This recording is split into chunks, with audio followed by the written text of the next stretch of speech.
एक गांव में एक गरीब किसान रहता था। उसके साथ उसकी पत्नी भी रहती थी। किसान तो बहुत ही ईमानदार था, परंतु उसकी पत्नी बहुत ही लालची स्वभाव की औरत थी, जिसके कारण वो अपने पति को हमेशा ताने मारती रहती थी कि जाओ कुछ कमा के लाओ। वो किसान रोज रोज अपनी पत्नी के ताने से बहुत ही परेशान हो गया था। वह दिन भर अपनी खेतों में काम करता था, फिर भी उसकी पत्नी सोचती थी कि हम एक झटके में अमीर हो जाएं, मुझे सारी दुनिया की खुशी मिल जाए। लेकिन किसान बार बार अपनी पत्नी को यही समझाता था कि हमें मेहनत करने के बाद खुशी मिलेगी, उससे अच्छी खुशी कुछ भी नहीं होती। लेकिन उसकी पत्नी के लालची स्वभाव के कारण उसे यह बातें समझ में नहीं आती थी। वो किसान अपनी पत्नी के ताने से बड़ा परेशान रहता था।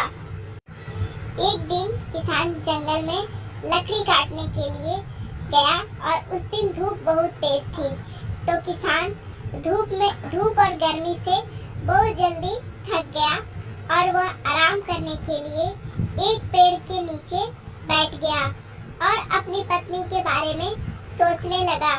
इतने में एक साधु जंगल से गुजर रहे थे, तो उन्होंने उस किसान को देख और समझ गए कि किसान जरूर किसी बात से परेशान है। वो उसके पास गए और उन्होंने किसान से परेशानी का कारण पूछा। किसान ने उस साधु को प्रणाम किया और बोला कि मैं परेशान नहीं हूँ, थोड़ा थक गया हूँ, इसलिए चेहरे पर थोड़ी चिंता जैसी भावना दिख रही होगी। लेकिन साधु ने कहा, नहीं, तुम जरूर किसी वजह से परेशान हो, इसलिए हमें बताओ, शायद मैं तुम्हारी कोई मदद कर सकूं। पहले तो किसान ने मना किया कि ऐसी कोई बात नहीं है। साधु के बार बार कहने पर किसान अपने घर और पत्नी की स्थिति के बारे में सब कुछ बताने लगा। तो साधु ने कहा, बस इतनी सी बात? तुम गरीब हो इसलिए यह समस्या तुम्हारे साथ है, इसलिए मैं तुम्हें एक थाली दे रहा हूँ, जिससे अगर रात को थाली से कुछ भी मांगकर थाली को ढककर सो जाओ तो सुबह मांगी हुई चीज जरूर मिलेगी। लेकिन तुम्हें इस बात का ध्यान रखना होगा कि एक रात में एक ही चीज मांगना है। यदि एक ही रात में एक से ज्यादा चीजें इस थाली से मांगोगे तो अगले दिन इस थाली के द्वारा दी गई सारी चीजें गायब हो जाएंगी और यह थाली भी गायब हो जाएगी।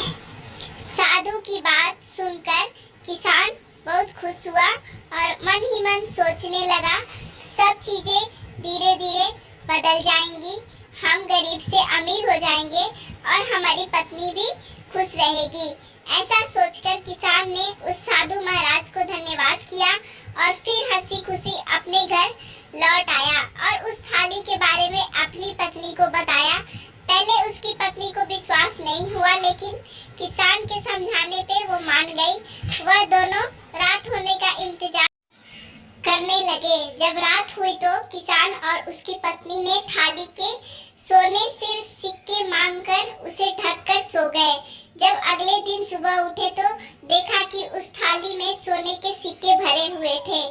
अब किसान और उसकी पत्नी खुशी का ठिकाना न रहा, क्योंकि साधु महाराज की बात सच हो गई थी। अब तो किसान की पत्नी को इतने सारे सोने के सिक्के देखकर उसके मन में और ज्यादा लालच उत्पन्न हो गया।